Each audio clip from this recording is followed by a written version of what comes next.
J'ai commencé à l'âge de, on va dire, à peu près 15 ans, le métier de couvreur dans le domaine du bâtiment. C'est ce genre de connaissances et de rencontres qui sont bienveillantes, qui m'enrichissent. Nous, on fait un métier, on a de la chance que si tu travailles bien, ça se voit. Ça se voit parce que on fait des choses visibles qui durent aussi dans le temps.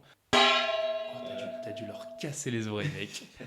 Écoute, Antoine, toi et moi, on se connaît. On s'est rencontrés dans les tout débuts de Connect quand je suis parti tout seul en Thaïlande avec mon aller simple. Toi, pour plein de raisons, c'était un peu pareil. T'as une boîte de couverture. T'as fait des énormes chiffres avec, sincèrement, dans le passé, À ma petite échelle. à ta petite échelle. T'as été quelqu'un de très travailleur qui a commencé très jeune avec un parcours où t'as quitté l'école à carrément 13 ou 14 ans, si je dis pas de conneries. Donc il y a plein de choses à raconter sur ton parcours. T'es un profil très atypique, t'es un ami, on a fait plein de trucs ensemble, on se connaît depuis un bon moment, toi et moi. Mec, j'ai juste envie de partager un petit peu ton histoire parce que je la trouve hyper touchante. T'es quelqu'un qui a fait plein de trucs. Et en fait, avant d'en arriver, tu vois, à aujourd'hui où là, tu vois, t'es toujours un peu dans le domaine du bâtiment, etc., t'as vécu plein d'échecs et je connais peu de personnes qui sont aussi à l'aise avec avoir, on va dire, fait d'énormes croissances comme toi, tu vois, donner du taf à plein, à une équipe de 15 personnes dans le passé, des choses comme ça, à avoir justement un parcours où tu as crash un petit peu tout ça et réussi à te relever derrière, avoir toujours cette force en toi. Et voilà, donc je suis curieux déjà qu'on reprenne les bases, tu vois, et qu'on parle un peu de ton parcours, mec, et que Ok. tu nous expliques d'où tu viens, comment ça s'est fait, comment tu as lancé ta première boîte à l'époque. Écoute, déjà, Johan, merci pour l'invitation. Ça fait plaisir. D'où je viens, moi, parcours plutôt normal, hein, plutôt basique. J'ai arrêté l'école assez jeune, c'est vrai. Euh, Parce que j'avais besoin de me sentir libre et d'essayer plein de choses et surtout de gagner de l'argent très rapidement. J'ai compris ça assez jeune qu'il fallait de l'argent. Je me suis mis à travailler, j'ai toujours été très travailleur. J'ai commencé à l'âge de, on va dire, à peu près 15 ans, le métier de couvreur dans le domaine du bâtiment. Et puis après, de fil en aiguille, avec la passion, il s'est fait que j'ai commencé à travailler à droite, à gauche pour les amis. Et puis petit à petit, en partant de rien, on peut faire de grandes choses. Et c'est vrai que ça a été très vite. Et le fait de travailler et de bien s'entourer, enfin de bien travailler et de bien s'entourer, fait que ça aide pas mal. Voilà. Ok, c'est une belle histoire. Je sais qu'avant justement de lancer ton entreprise de couverture de toit, tu as aussi fait d'autres trucs, tu as été sur un bateau pendant des années. Est-ce que tu peux nous parler un peu de cette année en fait, toi, c'était manger, ça c'était travailler pour manger finalement, tu as vraiment été lâché à toi-même, mais assez jeune. Et je trouve ça assez dingue en France. On est un pays qui se considère comme très développé. On n'imagine pas qu'aujourd'hui, il y a des jeunes qui, à 13, 14 ans, en cinquième du collège, partent en apprentissage, partent sur un bateau pour aller pêcher du poisson et vivre, quoi, tu vois. Et ton parcours, je le trouve assez dingue sur ça. C'est vrai que tu as une bonne mémoire parce que j'en parle pas souvent, parce que c'est assez lointain, mais oui, oui, j'ai commencé par la pêche, marin-pêcheur, ouais. Et c'est vrai que c'était un gros choc pour moi parce que je venais d'arriver de région parisienne. J'aménageais en Bretagne et puis je ne connaissais rien à la mer, je connaissais rien aux poissons, je les voyais à la poissonnerie. Et puis c'est vrai que du jour au lendemain, vu mon parcours scolaire chaotique, j'ai la conseillère de désorientation qui m'a envoyé, qui m'a envoyé dans une école spécifique pour apprendre la pêche, le matelotage, etc. Et en fait, j'en garde un super souvenir parce que c'est sur un bateau que j'ai appris pour la première fois que j'ai cuit des pâtes, un steak, fait la vaisselle par exemple. C'était chacun son tour. Et c'est bien, ça m'a beaucoup forgé, c'est vrai. Et j'ai toujours une petite passion pour la mer, mais aujourd'hui c'est plus en mode plaisance avec les copains. On peut se permettre. Avant non.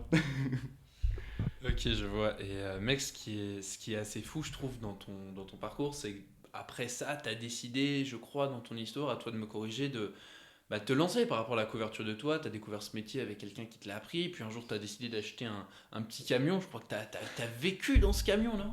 Non, j'ai pas non plus vécu dans ce camion, mais la petite histoire, en fait, ma première entreprise de couverture, si vous voulez savoir, c'était un. Enfin, si tu veux savoir, excuse-moi, c'était sur un malentendu. Alors en fait, moi, je travaillais les samedis et les dimanches à côté de mon travail de salarié pour arrondir les fins de mois. Je t'ai dit, nous, on est travailleurs, hein. Et c'est vrai qu'un dimanche où j'étais en train de poser des fenêtres de toit sur un chantier, sur le chantier d'un ami, il y a les gendarmes qui débarquent et puis là qui convoquent moi ainsi que le pseudo client euh, à une audition libre à la gendarmerie pour travail dissimulé. Voilà. Donc en fait c'était un concurrent qui m'avait entre guillemets balancé pour travail dissimulé à la gendarmerie. Donc, bon, forcément, on a été. Enfin, moi, je me suis rendu au tribunal, j'ai vu le procureur, et le procureur, il m'a dit, bon, écoute, si tu veux être dans les règles, signe-moi ce rappel à la loi, tu n'auras pas de suite, mais par contre, tu me promets que dès demain, tu vas à la Chambre des métiers pour créer ton entreprise et te mettre au vert. Et c'est parti comme ça. Voilà, pour la petite histoire. En fait, mec, c'est hyper bienveillant. Genre, c'est super rare enfin, d'avoir une histoire comme ça. En vrai, ça commence bien. Ça Alors, commence bien. ça se termine autrement, mais ça commence bien, tu vois. C'est un beau début. Et du coup, toi, aujourd'hui, cette entreprise, je crois que tu as fait 7 ans de couverture de toi, si je dis pas de conneries. À mon compte. Ouais. J'ai fait 5 ans avec cette entreprise. Voilà. Là, aujourd'hui, ça fait 7 ans que je suis entrepreneur dans le bâtiment, mais avec cette entreprise-là, j'ai fait 5 ans. Donc, mec, du coup, t'as eu cette entreprise sur laquelle tu as énormément travaillé. Tu as fait du 7 jours sur 7. Enfin, bref, c'était un gros développement, en fait, pour toi. Et ensuite, du coup, est arrivé un moment où bah, je crois que tu as perdu un petit peu la main sur certains trucs, ce qui t'a amené à du coup devoir restructurer. Comment ça s'est passé? Comment tu l'as vécu, tout ça? Est-ce que tu peux en parler un peu? Ouais, ouais, bien sûr. Après, je sais pas si c'est perdre la main sur certaines choses, parce que c'est vrai que je maîtrise le sujet sans me vanter à pratiquement 100%. Je pense qu'il y avait aussi une perte de passion. Une perte de passion parce que bah, on se rend compte que bah, quand on n'a rien, on veut réussir pour avoir plein de choses matérielles. C'est bien, faut passer par là. Mais en revanche, quand on entreprend dans une petite commune ou dans une ville où les autres nous ont vu grandir, où les gens nous connaissent personnellement, ça attire pas mal de jalousie. Pas mal de jalousie, pas mal de trahison aussi. On veut, enfin moi pour ma part, j'ai voulu mettre bien un peu les gens autour de moi. Pour moi, c'était le goal ultime, hein, faire plaisir aux gens que j'aime. Mais c'est pas comme ça que ça fonctionne. Je l'ai appris à mes dépens, ça m'a coûté beaucoup d'argent. On se rend compte qu'il y a aussi beaucoup de personnes qui sont là pour, euh, pour ce que tu as, pas forcément pour ce que tu es. Euh, donc voilà, moi ce qui est bien dans mon histoire, c'est qu'après, oui, j'ai perdu la main, mais c'était aussi beaucoup à cause de problèmes personnels. Moi, j'ai toujours mis ma vie personnelle, mes sentiments et ma famille avant le travail. Et quand il y a un petit couac au niveau perso, c'est vrai que je peux perdre le fil du travail parce que j'ai un moment donné où je vais tout lâcher parce que c'est pas ma priorité. L'argent, la reconnaissance, une entreprise, ça va, ça vient, hein. Euh, donc voilà, après, moi, je pense que c'est une mauvaise idée de commencer et d'entreprendre dans un endroit, une région où les gens te connaissent. C'est pour ça que d'ailleurs, aujourd'hui, tous les nouveaux projets que je fais depuis cette histoire, depuis ce down, sont pas du tout du coin dans lequel j'ai grandi. Voilà. Ouais, du coup, tu as changé complètement d'environnement dessus. Et en fait, par rapport à ton parcours, je pense que les gens, en tout cas l'audience qu'on peut avoir, ils se disent, mais en fait, qu'est-ce qu'il fout là? Tu vois, ce mec qui a fait de la couverture, etc. Tu vois, ça peut être un peu original. Et en fait, c'est là où l'anecdote est assez marrante. Je pense qu'on peut parler de la dimension internationale. Tu as eu une période de ta vie où tu es parti en Thaïlande, tu as fait beaucoup de Muay Thai là-bas, tu as fait des combats, des trucs comme ça. C'était assez dingue. C'est là que toi et moi, on s'est rencontrés. On y a passé tous les deux un beau moment à Koh Samui, là, probablement l'Eldorado du monde, l'un des plus beaux coins que je connaisse. Qu'est-ce qui t'a fait partir là-bas? C'était quoi un petit peu ta découverte à l'international d'un point de vue perso et aussi pro? Qu'est-ce que ça t'a appris d'un point de vue business? Tu as certes fait des rencontres comme moi, on a continué à bosser derrière ensemble sur des points, donc je sais que voilà, tu as aussi développé un petit réseau là-bas, mais qu'est-ce que ça a pu t'apporter, tu vois, en général? Mais écoute, ouais, c'est vrai que ouais, on s'est rencontrés en Thaïlande, hein, que de souvenirs, que de souvenirs. Alors, pourquoi j'ai été là-bas? Moi, tout simplement parce que j'avais envie bah, c'était le moment de voir un petit peu comment ça se passe à l'étranger. Euh, je voulais aussi un petit peu plus creuser niveau pro par rapport à l'Asie, et j'ai appris beaucoup de choses. J'ai appris beaucoup de choses, j'ai rencontré de bonnes personnes, et puis c'est vrai que ça m'a donné une envie, une dimension internationale, comme tu dis. Euh, bah, c'est que de souvenirs et j'en garde vraiment j'en garde que du bon, j'en garde que du bon. Et les projets qu'on a pu faire là-bas aussi, le début de Connect et puis le fait qu'on travaille aujourd'hui sur d'autres affaires ici en France et qu'on se voit là, je vais pas dire où on est, mais on est loin de la Bretagne, ça me fait plaisir. Voilà. Et donc c'est ce genre de connaissances et de rencontres qui sont bienveillantes, qui m'enrichissent et qui enrichissent. Enfin, je pense qu'on s'enrichit tous entre nous Et c'est pour ça que je suis là aujourd'hui, j'en suis content. Merci. C'est ça qui est assez dingue, les gars. Pour l'anecdote, ce gars-là, on a failli créer Connect ensemble. En fait, c'est parti du truc où moi, à un moment, je vais pas du tout bien dans ma vie, dans mes business, un petit peu comme lui. Ça se passe mal avec mes associés. En tout cas, un d'entre eux, ça se passe mal. On n'arrive plus à s'entendre, on n'arrive plus à bosser ensemble. Je prends un aller simple de la Thaïlande. À ce moment-là, moi, j'étais vraiment tout seul. Je te l'avais raconté l'histoire. Donc, j'avais une agence qui commençait à bien marcher. En 6 mois, on fait presque 100 000 euros de chiffre d'affaires. C'est youhou, on y va, tu vois. Sur une agence, c'est pas mal. Et en fait, mec, dégoûté, j'arrive à Paris pour ouvrir une seconde agence. On avait 3 employés, tout l'argent qu'on avait, c'était juste pour payer nos employés. Donc c'était le climat parisien de janvier à mars, pluie, grêle, froid, les gens qui font la gueule. Je suis dégoûté, je prends un aller simple. À l'époque, je poste une vidéo, mec, je poste une vidéo sur les réseaux avec l'idée du projet un peu de connect. Je dis, ouais les gars, venez, on part en Thaïlande, on va bosser là-bas, on loue tous une énorme villa. Moi, j'étais déjà un peu, on va dire, dans le business digital, parce que j'avais une activité complètement digitale, pas comme toi. Mais quand même, j'avais une agence physique, donc je vais voir des clients et tout. Et mec, j'arrive là-bas, il y a un gros flop pour moi, j'arrive pas du tout à trouver des gens. Et puis je te rencontre, mec, dans un bar, on discute, tu me racontes ton parcours. Je dis, mais mec, c'est complètement dingue. On se revoit quelques jours après, on se dit, mais vas-y, viens, on loue une maison à deux. Alors à ce moment-là, toi, c'est plus compliqué que moi, on va dire. Du coup, sur tes business, même, t'avais besoin un peu de te ressourcer aussi, tu vois.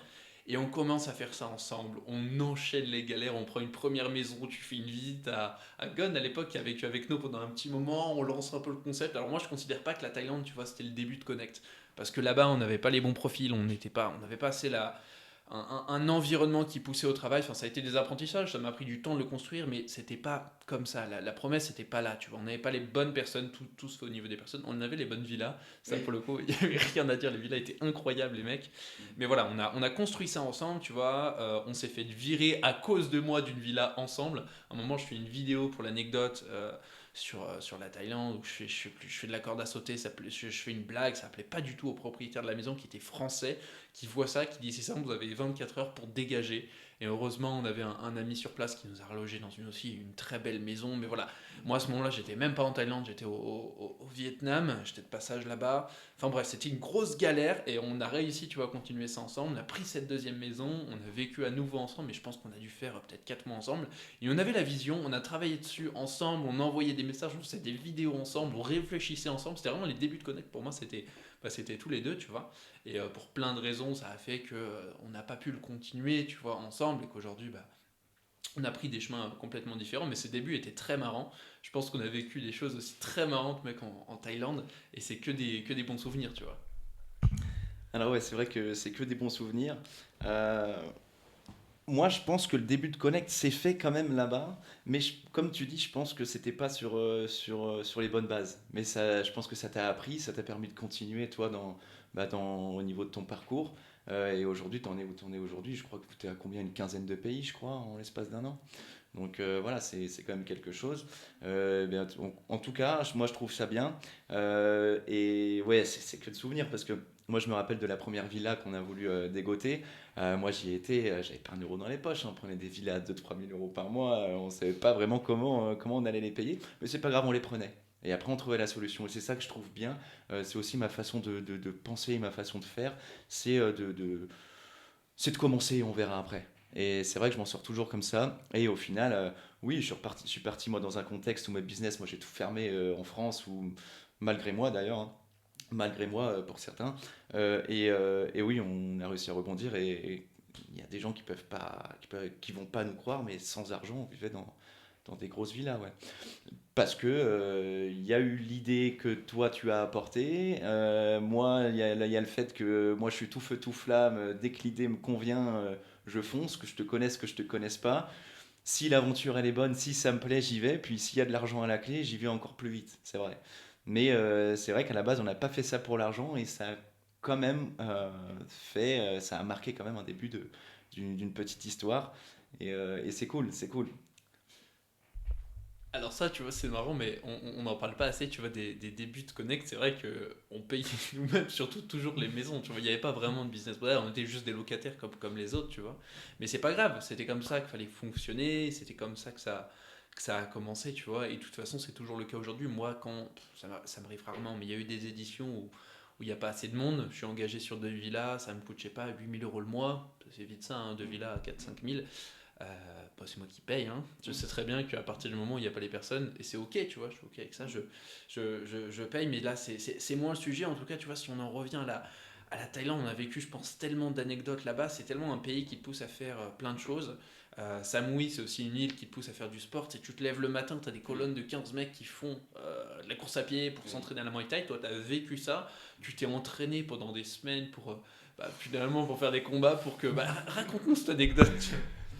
Non, bah après moi je vais pas trop parler du Muay Thai parce que moi c'est vraiment, je me considère pas comme quelqu'un de fort, mais c'est vrai que je me suis buté, buté à ce sport, mais c'est surtout que j'ai rencontré des personnes magnifiques qui fait que ouais, ça vivait à la taille, hein, à un moment donné, on a lâché la villa, ça vivait au camp, et c'est mes meilleurs souvenirs. J'ai connu Yacine, j'ai connu Jackie, je pense à Bipi, enfin je pense à plein de gens que toi aussi tu connais, les barbecues qu'on pouvait faire et tout.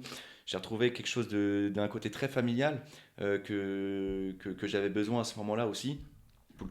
C'était cool. Voilà. Est-ce que tu peux nous raconter l'anecdote de ton premier combat à Pechbucha et le changement de combattant? Ah ouais, moi je pensais pas du tout qu'on allait parler de Muay Thai. Non, juste les gars, faites très attention quand vous allez à Samui ou ailleurs, hein. Euh, Faites attention à qui vous mettent en face de vous quand vous allez faire des combats parce que vous pouvez très bien vous faire avoir.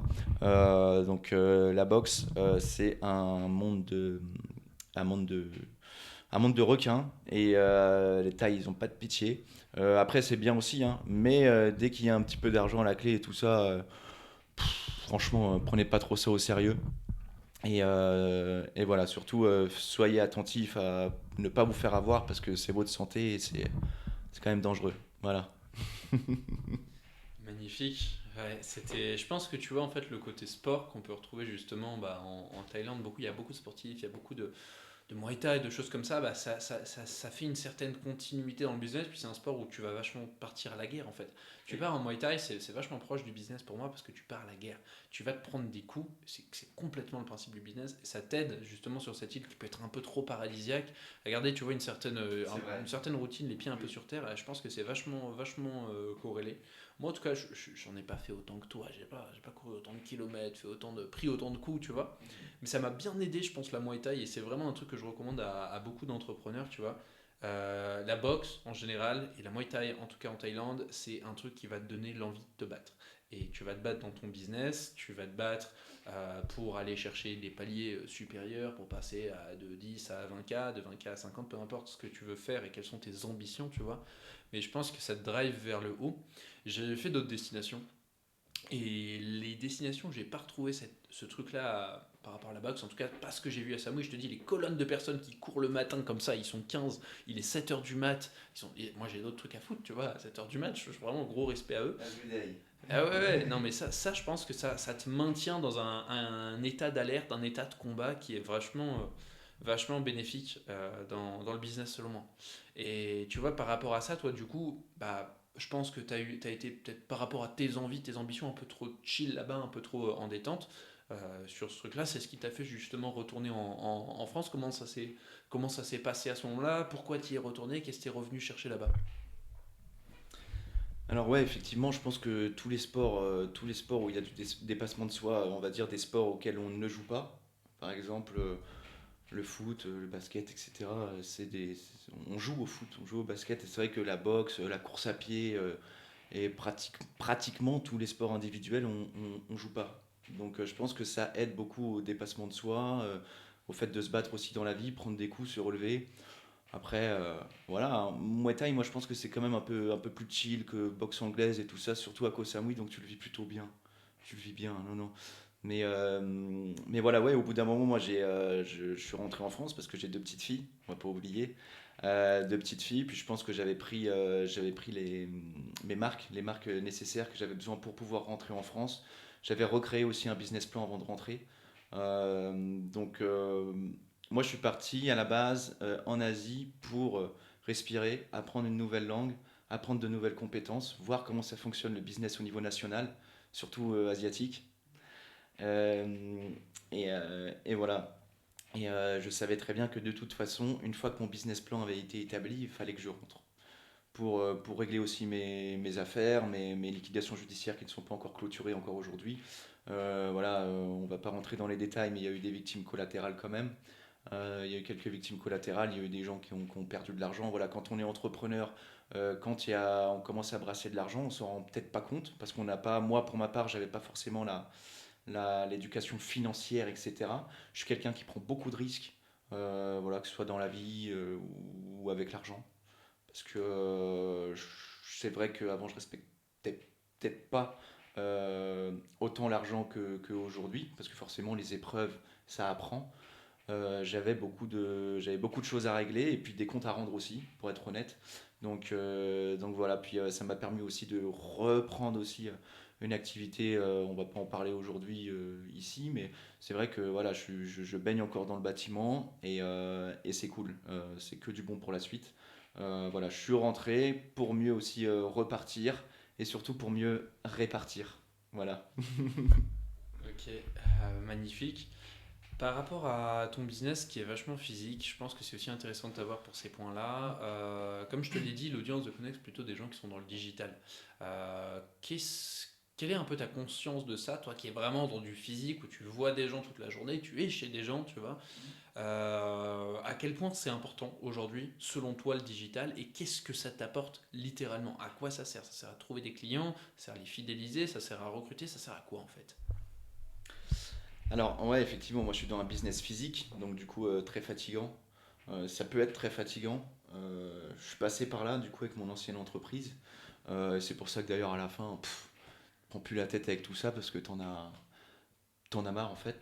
Mais, euh, mais voilà, malheureusement, nous on est dans une niche où ce n'est qu'un business. Ça peut rester, enfin, ça restera qu'un business physique, pardon. Donc il faut s'y faire, faut prendre du recul, faut l'accepter ou pas. Si tu l'acceptes, t'y vas. Mais il faut savoir que tu vas faire beaucoup de social. Moi en plus, étant jeune, bon ça va maintenant, j'approche la trentaine, mais il y a quelques années, moi j'avais que des salariés pratiquement qui étaient plus âgés que moi. Donc c'est très compliqué, faut toujours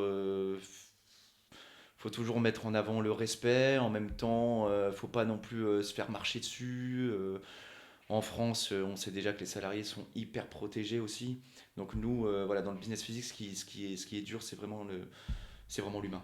C'est vraiment l'humain et ça va être de pire en pire. Ça va être de pire en pire parce qu'il y a le digital, comme tu dis. Bah, moi, pour ma part, je m'y intéresse aussi un petit peu à côté, forcément, parce qu'on doit s'adapter à notre ère. Mais ça n'est pas ma passion, mais on doit s'adapter. Mais c'est vrai que quand aujourd'hui les jeunes salariés ou qui rentrent dans le salariat, par exemple, dans une entreprise comme la nôtre, dans le bâtiment, euh, ils vont, ils vont être. Ça peut vite tourner au vinaigre. Ça peut vite tourner au vinaigre, on peut plus rien leur dire. Ils regardent des influenceurs qui ont des paires de chaussures à 2 3 000 euros, ils trouvent ça normal. Y a plus... Tout est faux. Tout est faux. Et c'est pour ça que je pense qu'il va falloir remettre les pendules à l'heure et remettre aussi un peu plus enfin, mettre un peu plus en avant les métiers manuels, etc. Et d'ailleurs, ça revient à la mode avec des influenceurs. Je pense à Ludovic Houdard, ce genre d'entrepreneurs artisans qui ont des pages assez renommées sur les réseaux. Donc je pense que ça tourne bien pour revaloriser nos métiers physiques, mais les jeunes sont complètement déphasés et je pense que ça va mal tourner pour eux parce que bah, c'est pas ce qui les intéresse. Voilà. Mm. Est-ce que déjà, tu penses qu'il y a une différence de difficulté entre gérer des employés en France classiques, je sais pas, sur un petit business, soit même digital, tu vois, un format d'agence que les gens connaissent un peu plus, ou sur un format du bâtiment? Est-ce que tu penses que c'est plus dur de les gérer, ils ont plus d'attentes, ils sont plus difficiles? Je sais pas si en France c'est plus compliqué qu'ailleurs à gérer l'humain, mais en tout cas c'est plus compliqué qu'ailleurs de se protéger en tant qu'entrepreneur. Parce qu'il faut savoir que l'entrepreneur en France, il est accompagné au début, c'est très facile de lever de l'argent, on le sait tous, hein. Au début, on démarre avec de l'argent qui n'est pas à nous, l'argent de la banque ou investisseurs, etc. Très facile, mais après, il n'y a pas du tout d'accompagnement et c'est vrai que c'est un pays qui cherche à anéantir beaucoup. Euh, Moi, j'ai été en Thaïlande, on a travaillé un peu là-bas, même sur du physique, si tu te rappelles bien, hein. Et c'est vrai que les salariés thaïlandais, c'est encore plus compliqué. Les mecs, s'ils veulent pas venir au travail, ils viennent pas, tu vois. Mais là-bas, c'est différent, c'est chill, tu vois. Et nous, ici, on doit quand même, on a un cahier des charges à remplir, on a des normes à respecter, on a des horaires à respecter, des rendez-vous qui sont bien carrés. C'est la France, c'est l'Europe. Et donc, du coup, on a de la chance sur ça, c'est que bah, enfin, les gens sont quand même civilisés, mine de rien. Moi, je pense que il faut avoir quelque chose dans le digital, que ce soit dans le e-commerce ou autre. Mais je pense qu'il faut continuer aussi et continuer de se battre, même si c'est à contre-courant pour le moment. Moi, j'espère que ça va changer, que ça va évoluer. Et ouais, faut continuer de se battre. Aujourd'hui, avoir des salariés en France, moi, honnêtement, je préférerais sous-traiter et prendre, je sais pas moi, des auto-entrepreneurs ou sous-traiter avec d'autres entreprises que de gérer des employés. Parce que c'est qui tout double. Voilà. Ouais, ok. Je comprends un peu ton point de vue et c'est sûr que ça fait peur. Dans tous les cas, avec tous les engagements qu'on a, comparativement à d'autres pays, tu vois, tu as des personnes qui arrivent déjà à structurer avec des équipes un petit peu de freelance ou de personnes qui sont indépendantes déjà en France. Donc c'est un gros pas vers la liberté parce qu'aujourd'hui, quand tu es entrepreneur, t'es pas déjà vraiment libre quand tu as des employés, quand tu es employeur, tu as peu de liberté objectivement. Alors, t'en as pas forcément plus avec des équipes de, on va dire, de freelance, en tout cas d'indépendants, qui peuvent de temps en temps travailler avec toi, prendre certains rôles dans ta boîte et puis dans d'autres, hein, effectivement. Mais tu peux moins te reposer sur eux que ce que tu peux faire sur un employé qui, entre guillemets, est à plein temps avec toi. Mais d'un autre côté, je pense que tu peux dormir peut-être un peu plus tranquillement.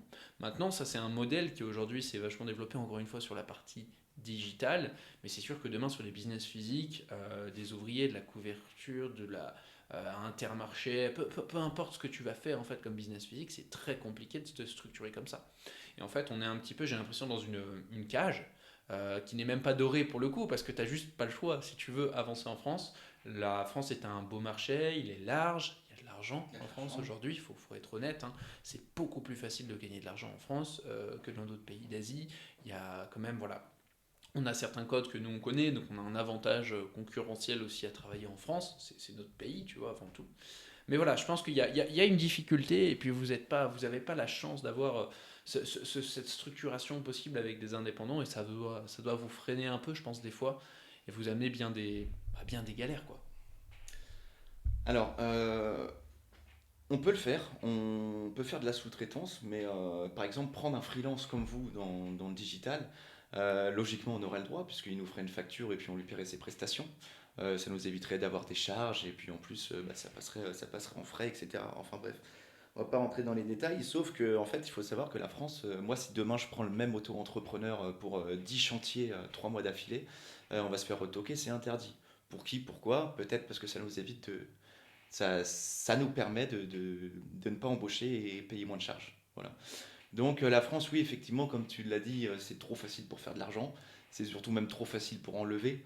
Mais par contre, cet argent, il nous appartient pratiquement pas. Avant qu'il nous appartienne, il faut faire quoi? Il faut revendre l'entreprise. Revendre l'entreprise, faire un bon bénéfice et avoir un contrôle fiscal derrière. Moi, je pense que les entreprises en France, tu vois, même dans le bâtiment, ça se rachète même plus. Les personnes qui rachètent des entreprises de bâtiment, c'est des gens qui veulent soit éliminer la concurrence, soit racheter justement les équipes, donc les salariés. Mais voilà, dans le bâtiment, monter une entreprise, lever des fonds, c'est beaucoup plus simple que d'en racheter une. Et au final, on va en revenir au salariat. Quelqu'un qui va vouloir éliminer la concurrence en rachetant toutes les petites entreprises autour avec les équipes, parce que le plus important dans le bâtiment aujourd'hui, ce qui coûte le plus cher au final, c'est même pas le matériel, c'est tes équipiers, hein. Bah, ces équipiers-là, au bout d'un moment, ils vont partir. Parce qu'ils vont pas retrouver l'éthique de l'entreprise dans laquelle ils ont travaillé depuis des années, ils vont pas retrouver l'éthique du patron qu'ils avaient durant des années. Et souvent, dans le bâtiment, ce sont des personnes qui bossent à deux ou à trois, c'est des équipes de deux ou trois. Donc quand on a un qui part, c'est tout le monde qui part. Moi, j'ai vu plein, plein, plein d'entrepreneurs qui ont racheté des entreprises, pas que de couverture, mais dans le bâtiment, dans des niches bien ciblées. Voilà, ça le faisait parce qu'ils rachetaient un carnet de commandes, mais ce carnet de commandes, voilà, c'est fictif. Tu rachètes un mois de travail, mais bon, c'est pas. Et une couverture, les clients, par exemple, ils vont pas la refaire tous les ans. Donc ils vont acheter ça, ils vont se baser sur ça pour la vente, ils vont se baser sur des bilans hyper gonflés parce ils ont fait du chiffre avec des constructeurs où la marge elle est très faible au final. Et ils vont surtout racheter les salariés, mais les salariés ils vont se barrer. Donc c'est compliqué. Moi je pense qu'il faut faire ce qu'on aime, créer sa propre chose si on le souhaite, en France ou ailleurs. De toute façon, la France, mine de rien, on est quand même bien, même si cet argent ne nous appartient pas en société. Pour moi, c'est une prison dorée, la société, hein. Enfin, avoir une société. Bref, mais bon, il faut quand même le faire. Ça nous permet quand même de créer des projets. On est plus ou moins quand même libre, entre guillemets, même si on a la pression de tout ce qui est fiscalité, tout ce qui est procès, tout ce qui est prud'homme, n'en parlons pas. C'est quand même notre image qu'on crée et on bâtit des choses qu'on souhaite faire et ça part de nous. Donc il faut quand même le faire et il ne faut pas se résilier à se dire bah non c'est trop compliqué la France je vais pas entreprendre, regarde tout le monde se plaint, c'est vrai qu'il y a beaucoup de charges, beaucoup de mais bon faut faire, faut faire. Ouais, faut faire et c'est pas facile. Je comprends complètement. Et puis d'autant plus quand tu es dans cette dynamique, je pense, physique, il y a plein de problématiques qu'on va pouvoir partager et retrouver. Tu vois, dans tous les cas, ça va être les difficultés à tenir des comptes. On a beaucoup de réglementations, on a beaucoup de choses à suivre en France, pour le mieux et pour le pire en soi. Mais je sais plus qui c'est qui partageait ça, mais avant j'entendais beaucoup d'entrepreneurs qui expliquaient qu'ils passaient 20 à 30% de leur temps à faire de l'administratif, tu vois. Récupérer les papiers de la compta, signer des contrats, faire des papiers, des machins, et en fait ça te détourne complètement de ton objectif, qui est de construire quelque chose et objectivement de gagner de l'argent. En tout cas d'en créer. Parce que l'argent c'est un flux, c'est un moyen, c'est une ressource. L'argent, ça te sert à grossir ton entreprise, à grossir tes équipes, à grossir ton matériel, peu importe ce que tu vas faire, peu importe quelles sont tes ambitions, un entrepreneur, il doit objectivement être ultra focus cash. Si un entrepreneur ne centre pas autour de l'argent, il n'aura pas les ressources pour se développer. En tout cas, c'est plus difficile. Ça ne doit pas être la motivation première, selon moi. C'est pas forcément les trucs que je vais défendre, mais ça doit être en tout cas le besoin premier. Tout doit tourner en fait autour de ça pour peu importe ce que tu veux accomplir en fait dans ce monde, peu importe ce que tu voudras faire. Le principe d'une entreprise, c'est juste tu vois d'avoir ces flux là. Et comme ces flux, comparativement à d'autres pays, sont ultra contrôlés en France. Enfin, on a quand même un montant de réglementation. Je parle pas seulement de ce qui peut être, on va dire par rapport à la comptabilité, etc. Il y a d'autres business models où tu vas vouloir importer des produits, tu auras des milliers de choses à respecter. Je connais un entrepreneur, lui il était dans le e-commerce, tu vois. Il a fait importer, je sais pas, 6 000 ou 10 000 pièces d'un stock assez cher, tu vois. Un coût-produit peut-être autour des 20-30 euros. Donc on parle quand même d'un. C'est pas un énorme entrepreneur, donc c'est quand même une commande immobilisée à peut-être 50-60 000 euros qui a été complètement bloquée en fait par rapport à la donne. Et en fait, on lui a dit, non, là, vous ne respectez pas. Je crois que c'était une problématique liée à de l'électricité, tu vois.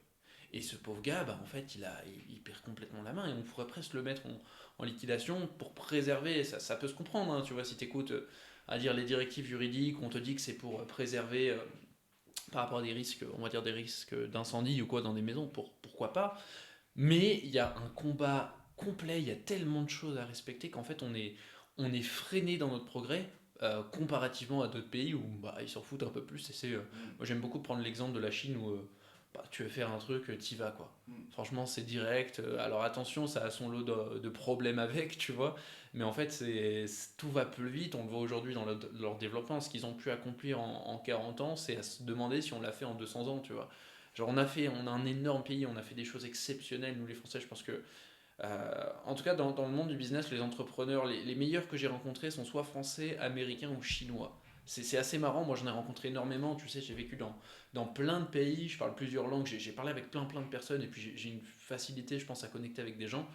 Franchement, les meilleurs entrepreneurs, il y en a souvent des Français. Sincèrement, je sais pas pourquoi, je sais pas comment ça se fait, mais on a des gens qui sont trop forts. Ça doit être une histoire d'une culture, une manière de vouloir se battre, de vouloir être libre, ou je sais pas, il y a un truc qui est assez semblable aux US. Et alors les Chinois, je pense que c'est encore autre chose, mais ils sont trop forts aussi.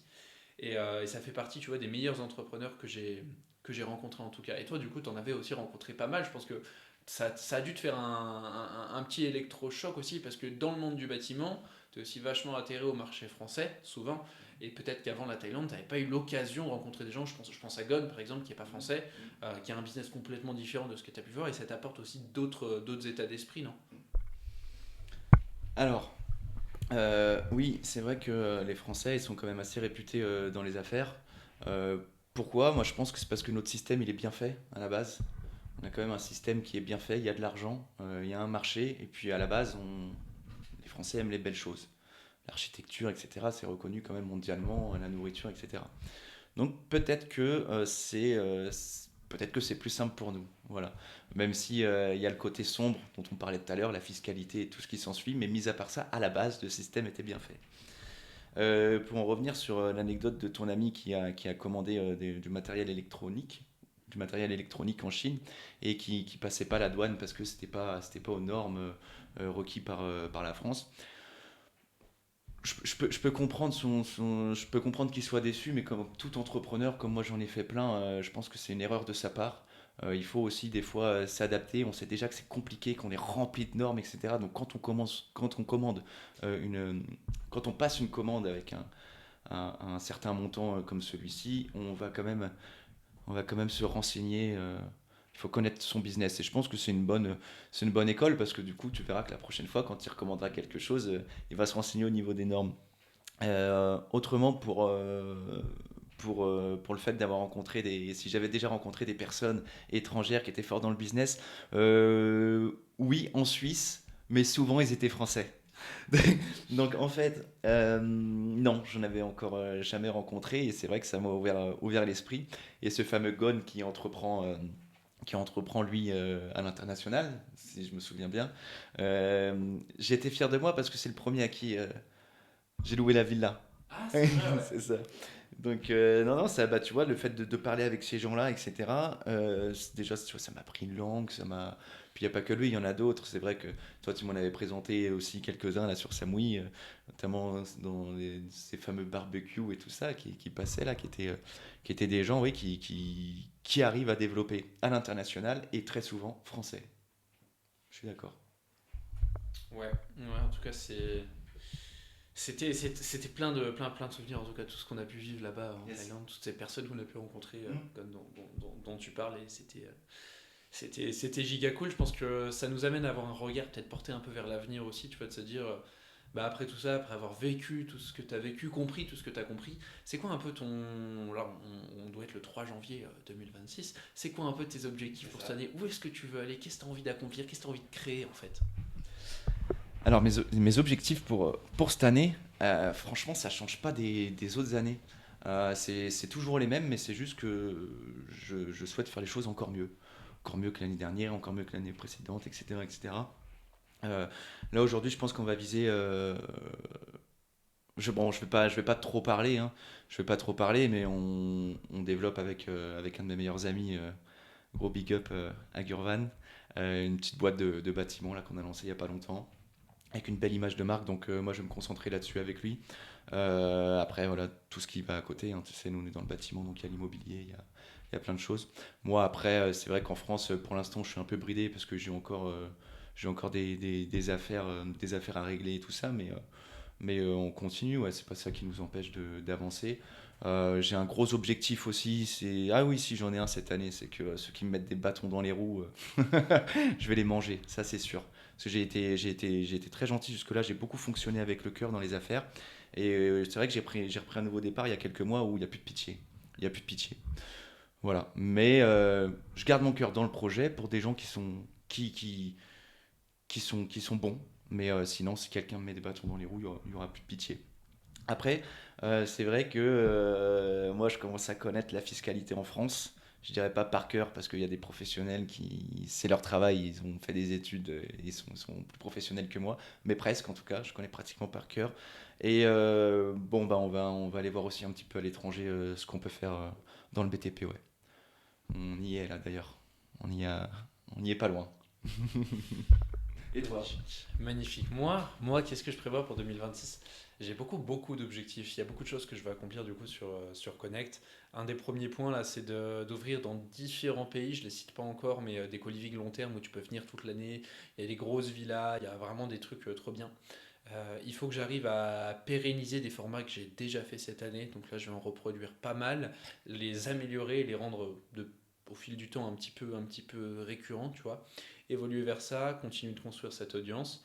Et puis, moi, je pense que dans mon business, j'ai un objectif final qui est de toute façon de faire un parc immobilier autour du monde. Il n'y a pas d'autre objectif que celui-ci. Je T'es le bien perds pas. parti. Je suis bien T'es parti. bien Là, je parti. commence à avoir les locataires, je commence à avoir des gens trop cool.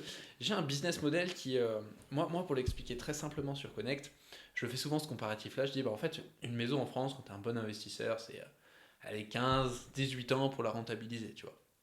Tu peux faire des meilleurs coups, mais voilà, c'est à peu près ça. En Thaïlande, certes, tu n'as pas les mêmes droits de propriété, etc., mais tu passes à 7 à 10 ans. Prends l'exemple de la Thaïlande. Et en fait, avec ce business model-là que je veux créer, mais tu pourrais rentabiliser des maisons sur 3 à 5 ans, tu vois, avec des concepts complètement incroyables où tout le monde a une valeur assez exceptionnelle et c'est vers là que je tends à aller, tu vois. Et l'objectif, bah, ça va être de sécuriser ces endroits, de permettre à des gens d'y vivre, d'être avec des personnes, d'avancer sur leur business, enfin toute la vision, en tout cas tout ce que je construis avec Connect et tout ce que j'envisage de construire, et puis en fait de satisfaire un triptyque de personnes qui sont bah, les mecs qui ont des maisons incroyables avec un setup pour travailler, enfin bref, imagine le cadre parfait pour un entrepreneur qui bosse en ligne, un réseau de malades sur place, tu vois, des trucs à faire. Je pense qu'il y a aussi toute une partie où si je suis déjà allé dans ces endroits, je peux vraiment les recommander, avoir des partenariats sur place. Il y a toute une dimension, en fait, presque, c'est un peu de l'affiliation, mais pour le bien de tout le monde, encore une fois, je sais pas, plutôt que d'avoir, je sais pas, tu es à Samui, tu veux faire du jet ski, admettons, bah, en fait, pour le prix d'un, j'en ai trois, admettons, tu vois, je connais des mecs comme ça, enfin, il y a des choses à faire. En fait, tu satisfais toutes les personnes et tu arrives à créer, je pense, à créer une belle boîte, il y a des belles choses à faire. Donc moi, mon focus, il est là, cette année. Jusqu'à l'année dernière, j'étais aussi focus sur une agence que j'ai à côté, qui aujourd'hui est 99% automatisée, je vais pas te mentir. Dans laquelle on est client. Dans laquelle tu es client. Tu es client de cette agence aussi, ouais. Ouais, il y a pas mal de monde. J'en parle pas forcément trop à côté de Connect. Pourquoi? Parce que j'ai pas l'ambition de la développer. On fait peu de choses, mais on les fait très bien. On travaille pas mal dans le secteur du bâtiment aussi. On accompagne des personnes, notamment pas mal de cuisinistes. On en a beaucoup des clients comme ça, des salles de sport, bref. Et je pense qu'ils en ont pour moi, j'ai une politique. De toute façon, les gars, c'est comme sur Connect. Je n'engage très rarement les gens. Alors je dis pas que ça va pas changer dans le futur, mais les gens restent avec nous parce qu'ils le veulent et parce qu'ils kiffent. J'ai des personnes qui, je pense que sur Connect, j'ai 50% des personnes qui reviennent par exemple. Ils reviennent pas parce qu'ils sont engagés, ils reviennent pas pour d'autres raisons que bah, on a bien fait notre job et ils ont kiffé. Et ce sera toujours la même direction dans mon agence, dans le reste, etc.